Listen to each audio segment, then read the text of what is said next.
मुख्यमंत्री के रूप में अयोध्या जाने से विवाद खड़ा होगा। अपने का भी विवाद खड़ा होता तो होने दीजिए। एक वर्ग ऐसा था जिसने कहा कि आप जाएंगे फिर राम मंदिर की बात होगी, तो मैंने कहा कौन, हम सत्ता के लिए आए हैं, राम मंदिर के लिए सत्ता भी गंवानी पड़ेगी तो कोई समस्या नहीं होनी चाहिए। आज भी आप देखते होंगे हम लोगों ने 2017 में जब अयोध्या में दीपोत्सव के आयोजन को आगे बढ़ाया था, हमारे मन में एक ही बात थी और वो बात यही थी कि कैसे भी हो अयोध्या को उसकी पहचान मिलनी चाहिए, कैसे भी हो अयोध्या को उसकी पहचान मिलनी चाहिए, अयोध्या को वो सम्मान मिलना चाहिए जिसका वो हकदार होना चाहिए। एक द्वंद्व था जब अयोध्या में पहली बार आने की बात हुई। यद्यपि मेरी 3 पीढ़ियां श्री राम जन्मभूमि आंदोलन के लिए समर्पित थी, मुझे कोई समस्या नहीं थी, लेकिन शासकीय व्यवस्था जिस नौकरशाही से जकड़ी होती है, उस नौकरशाही में एक बड़ा वर्ग ऐसा था जो कहता था कि मुख्यमंत्री के रूप में अयोध्या जाने से विवाद खड़ा होगा।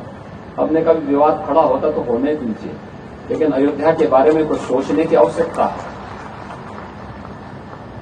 फिर एक वर्ग ऐसा था जिसने कहा कि आप जाएंगे फिर राम मंदिर की बात होगी, तो मैंने कहा कौन, हम सत्ता के लिए आए हैं, राम मंदिर के लिए सत्ता भी गंवानी पड़ेगी तो कोई समस्या नहीं होनी चाहिए।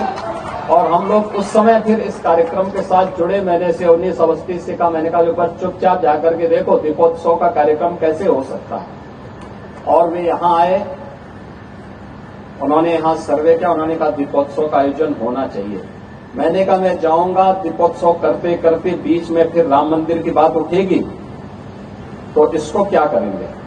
उन्होंने कहा नहीं, कार्यक्रम हो इसके बारे में हम सबसे बात करते हैं और सबका सकारात्मक भाव हो। और आज आप देख रहे होंगे दीपावली के एक दिन पहले अयोध्या का दीपोत्सव अयोध्या का एक फेस्टिवल बन गया, एक पर्व बन गया है। लाखों की संख्या में श्रद्धालु आते हैं और मैं मानता हूं यह शुरुआत थी अयोध्या में राम जन्मभूमि बनने की शुरुआत थी, राम जन्मभूमि की आधारशिला रखने की एक शुरुआत थी। अभी मैं जन्मभूमि दर्शन करके आ रहा हूं। मैं गत वर्ष अयोध्या में आए हुए श्रद्धालुओं की संख्या को देख रहा था और मैंने 2015-16 में भी कितने श्रद्धालु यहां आए, 16-17 में कितने आए, वो आंकड़ों को भी देख रहा था। एक समय था जब पूरे वर्ष भर में केवल 2,34,000 श्रद्धालु यहां पर आए थे 16-17 में।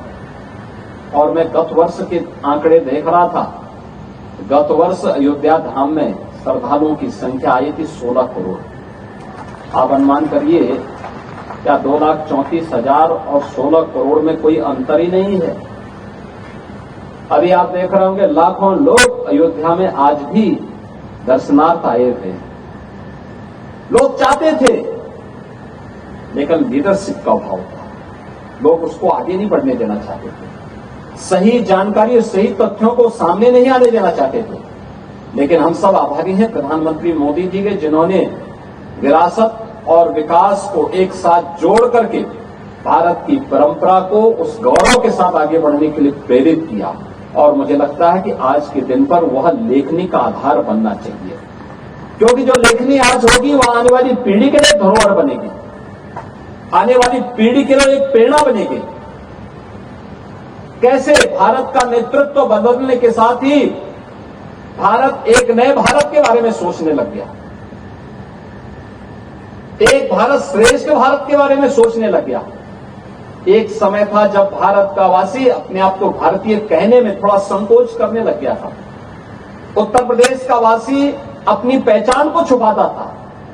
ज्यादा समय नहीं, 1 दशक पहले की स्थिति थी। और आज क्या परिवर्तन आया है,